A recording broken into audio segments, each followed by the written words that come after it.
কম অর্থ বরাদ্দকেই এসএমই খাতের প্রধান অন্তরায় বলে মনে করেন ফাউন্ডেশনের চেয়ারপারসন মুশফিকুর রহমান।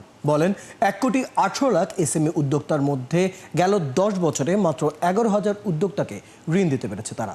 যদিও জিডিপিতে এই খাতের অবদান 25%। এসএমইতে বরাদ্দ কম স্বীকার করে অর্থ উপদেষ্টা সালাউদ্দিন আহমেদ বলেন, এসএমই খাতে ঋণ দিলে ব্যাংকগুলো উদাসীন, তবে এই ক্ষেত্রে বাংলাদেশ ব্যাংককে এগিয়ে আসতে হবে। অনুপধিকৃত তরুণের প্রতিবেদনে বিস্তারিত। জিডিপি ও কর্মসংস্থানে অসামান্য অবদান যে এসএমই খাতের, সেই খাতের উদ্যোক্তারা পদে পদে অবহেলিত বলে মনে করে এসএমই ফাউন্ডেশন। আমাদের দরকার একটি ইনকিউবেশন সেন্টার, একটি ট্রেনিং ইনস্টিটিউট, একটি প্রদর্শনী কেন্দ্র। রাজধানীর ইআরএফে আয়োজিত এই অনুষ্ঠানে এসএমই ফাউন্ডেশনের চেয়ারপারসন মুশফিকুর রহমান বলেন, অর্থ বরাদ্দ পেলে আগামী 10 বছরে জিডিপিতে এসএমই খাতের অবদান 35% উন্নীত হবে। 78 লাখ উদ্যোক্তাকে সাপোর্ট করার জন্য এসএমই ফাউন্ডেশনের যে আকার ছিল, আজকের দিনেও সেই আকার দিয়েই আমরা 1,18,00,000কে সাপোর্ট করার চেষ্টা করছি। এখন এটা আসলে আমাদের জন্য খুব বেশি কঠিন হয়ে যাচ্ছে এবং আমরা যেটা আশা করব যে এখানে আমাদের সক্ষমতা যদি বাড়ানো যায়, সেখানে আমরা আরও বেশি হয়তো সাহায্য সহযোগিতা করতে পারবো। এই ব্যাপারে আমি আমাদের মাননীয় অর্থ উপদেষ্টা মহোদয়ের দৃষ্টি আকর্ষণ করবো এবং আমি ওনার থেকে কিছু সাহায্য চাবো। এসএমইতে বরাদ্দ কম, আবার এ খাতে ঋণ দিতে ব্যাংকগুলো উদাসীন, তবে এক্ষেত্রে বাংলাদেশ ব্যাংককে এগিয়ে আসতে হবে বললেন অর্থ উপদেষ্টা।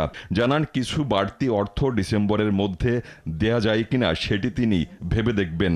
একটা জিনিস এসএমইর অর্থায়ন কিন্তু অনেক কম, সেটা স্বীকার করি। অ্যাক্সেস টু ফাইন্যান্স একটা মেজর প্রবলেম, এবং ব্যাংকাররা বেশিরভাগই সেই কনভেনশনাল ব্যাংকার, তারা বিরাট একটা অঙ্কের টাকা নিয়ে শেয়ারের পাশে বলবে, একজনকে 10 কোটি টাকা দিয়ে দিল, ব্যাস আদায় হলো আর না হলো তার পারফরমেন্স ভালো হলো।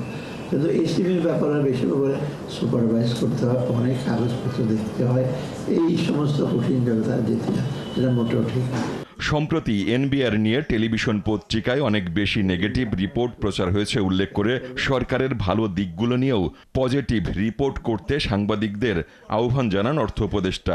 আমরা পজিটিভ রিপোর্টটা করলে একটু সুবিধা হয়, নেগেটিভ রিপোর্ট করলে একটু ঝামেলা হয়। যেমন এনবিআরের ব্যাপার আপনারা জানেন, এই রিপোর্ট নিয়ে আমাদের অনেক ঝামেলা হয়েছে। আইএমএফের মিটিং আগে, ওয়ার্ল্ড ব্যাংকের মিটিংয়ে আগে আমাকে চিঠি লিখতে হয়েছে পার্সোনালিস্ট। যাই হোক, আপনারা দেখেন এখন তো সবাই আইএমএফের টাকা আসছে, ওয়ার্ল্ড ব্যাংকের টাকা আসছে, এআইবিটায় কয়েকদিন আগে চায়নাতে ওরা $500 মিলিয়ন দিল। যাও, টাকা বেশি পড়লে আবার আপনারা সব টাকা দিয়ে নেন। অনুপধিকারী তরুণ, 71, ঢাকা।